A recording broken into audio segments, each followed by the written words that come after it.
चलती कि सिंहासन खाली करो तेजस्वी आ रहे हैं। हम जब हाजीपुर में आ रहे थे तो पासवान चौक पे रामविलास पासवान जी की प्रतिमा लगी थी। हम उनको प्रणाम किया कि आपके चिराग को भले ही शर्म नहीं आती हो, लेकिन मुझे शर्म आ रही है कि आपकी मूर्ति तोड़ी गई। आपका 12 जनपद के बरसात के दिन में आपके मूर्ति के पूरा सामान को बाहर फेंक दिया था रामविलास पासवान जी।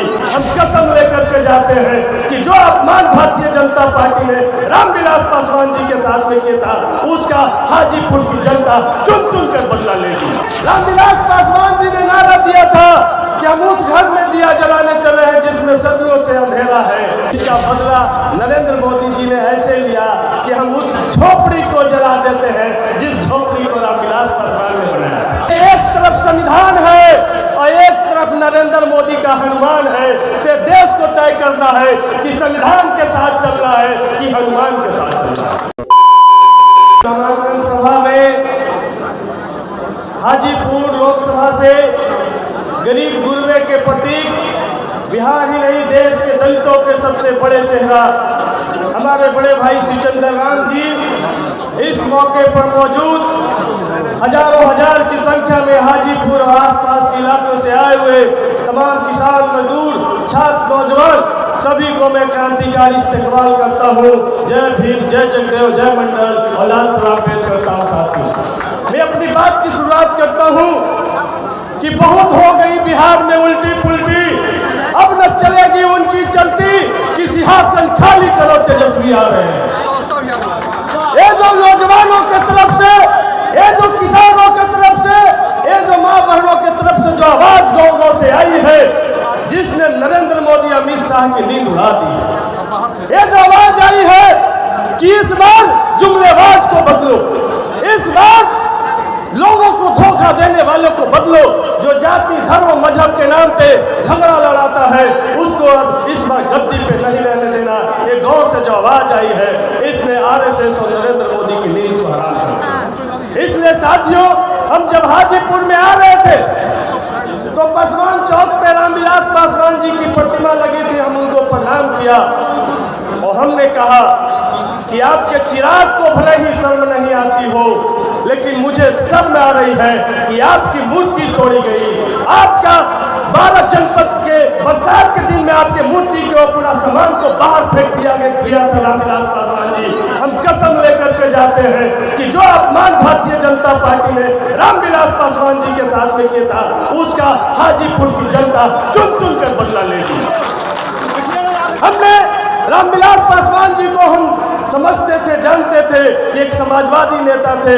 जब गोधरा में कांड हुआ था, दंगा हुआ था, तो रामविलास पासवान जी ने अपना मंत्री पद छोड़ करके और जनता के बीच में आ गए। लेकिन रामविलास पासवान जी ने नारा दिया था कि हम उस घर में दिया जलाने चले हैं जिसमें सदियों से अंधेरा है। लेकिन चिराग पासवान जी, इसका बदला नरेंद्र मोदी जी ने ऐसे लिया कि हम उस झोपड़ी को जला देते हैं जिस झोपड़ी को रामविलास पासवान ने बनाया। आपको शर्म नहीं आती है? तो ये जो चुनाव है पूरी तरीके से एक तरफ संविधान है और एक तरफ नरेंद्र मोदी का हनुमान है। तो देश को तय करना है कि संविधान के साथ चलना है कि हनुमान के साथ चलना है। देश को तय करना है कि एक तरफ श्रीचंद्र राम जी उसके प्रतीक है, जिसके सामाजिक न्याय के देश के सबसे बड़े नेता लालू प्रसाद यादव जी ने जो जूता बनाने वाला को एक संसद का उम्मीदवार बनाया, 3 बार विधायक बनाया, मंत्री बनाया, और एक सतीश दास जो आपके सामने भाषण दे रहा है, एक बिगनी चमैन डगरीन के पोता को विधायक बनाने का काम किया। एक सामाजिक न्याय के प्रतीक, एक सामाजिक न्याय के प्रतीक जिसके उम्मीदवार श्रीचंद्र राम जी भारतीय संविधान को लेकर के खड़ा है। एक भारतीय संविधान जो गरीब गुरबे को ताकत देता है, एक भारतीय संविधान जो भारत के शूद्रों को गला में मटका, कमर में झाड़ू, हाथ में घंटा जो उतार के फेंकवाने का काम किया। फिर से नरेंद्र मोदी मनुस्मृति लागू करके कमर में घंटा और कमर में झाड़ू और गला में मटका के बांधने का प्रयास कर रहे हैं। इसलिए आप तमाम लोगों से हम कहने आए हैं, ये लड़ाई देश बचाने का है, लोकतंत्र बचाने का है। और इसी वैशाली की धरती से पूरे दुनिया को लोकतंत्र का पहला अध्याय प्राप्त हुआ था। तो आपके ऊपर बड़ी जिम्मेदारी है कि देश का लोकतंत्र, देश का संविधान बचेगा या नहीं बचेगा। इसीलिए हम आपसे कहने आए, हम आपसे महंगाई की बात नहीं कहने आए। आप सब लोग जानते हैं महंगाई। इसी मुजफ्फरपुर के बोचा में हम उपचुनाव का प्रचार करने गए हुए थे। तो जब गए हुए थे तो एक मछली वाला साइकिल पे 30 रुपये पौवा घर पहुंचे हुआ मछली बेच रहा था। तो हमको लगा भैया ये 30 रुपये पौवा घर पहुंचा हुआ, ये कौन मछली है? हम जाके देखे टेंगरा मछली बहुत छिला रहा था। तो हम पूछे भैया क्या आपका मछली में कोई खराबी है? ये 30 रुपये पौवा दे रहे हो, कोई मछली नहीं ले रहा। मछली वाला ने जो बात बोला मेरे दिल को छू गया। मछली वाले ने कहा कि भैया हमन मछलियाँ न 30 रुपये पौवा है, लेकिन गरीब गुरबा जकरा में छान दे वो कड़ुआ तेल 60 रुपये पौवा है, से चलते हमारे कोई मछलियाँ न लेते। ये महंगाई का आलम है। इसलिए नौजवान भाइयों आपसे हम कहना चाहते हैं कि जब आप वोट देने जाइएगा तो अपना बक्सा पेटी में से सर्टिफिकेट निकाल लीजिएगा और उस सर्टिफिकेट को 5 बार प्रणाम कीजिएगा कि नरेंद्र मोदी तुम्हारे रहते हम लोग को नौकरी नहीं मिल सकता। जब माँ बहनों आप वोट देने जाइएगा तो जो उज्ज्वला योजना में सिलेंडर मिला है उसको 5 जगह टीका लगा लीजिएगा और 5 बार गोल लगिएगा कि ये नरेंद्र मोदी तोरा रहते हमारे गैस सिलेंडर न भर दो, इसलिए हम जाए छियो वोट देने।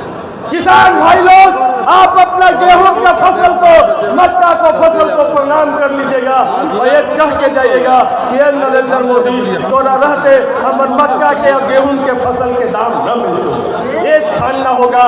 इसीलिए आप तमाम लोग से कहना चाहते हैं कि आप लोकतंत्र बचाने के लिए, संविधान बचाने के लिए, इस देश को बचाने के लिए जो लालू यादव जी ने जो 2014 के चुनाव में कहा था कि भाजपा भगाओ और देश बचाओ, उन्होंने कहा था ये चुनाव तय करेगा कि देश बचेगा या टूटेगा। ये आप देख रहे हैं कि नरेंद्र मोदी के भाषण में साफ साफ झलक रहा है। हम आपसे कहना चाहते हैं कि सिर्फ मुसलमान निशाना है, असल दलित तो पिछड़ा निशाना है, उनके अधिकार को छीनना चाहते हैं। इसीलिए वक्त कम है, इसलिए हम आपसे एक बात कह के हम अपनी बात को खत्म करेंगे कि वक्त बहुत कम है, पूरा जोर लगा दो। वक्त बहुत कम है, पूरा जोर लगा दो। कुछ को हम जगाते हैं, कुछ को तुम जगा दो। उसके बाद देखो ये जो हाजीपुर से हम हनुमान को बंदर बना करके यहाँ से विदा करने की जिम्मेदारी आपके ऊपर है कि हनुमान को बंदर बनाने का काम आपको करना है। इसी बात के साथ हम अपनी बात को समाप्त करते हैं। लालू यादव जिंदाबाद, तेजस्वी यादव जिंदाबाद, भाई सिकंदर जिंदाबाद।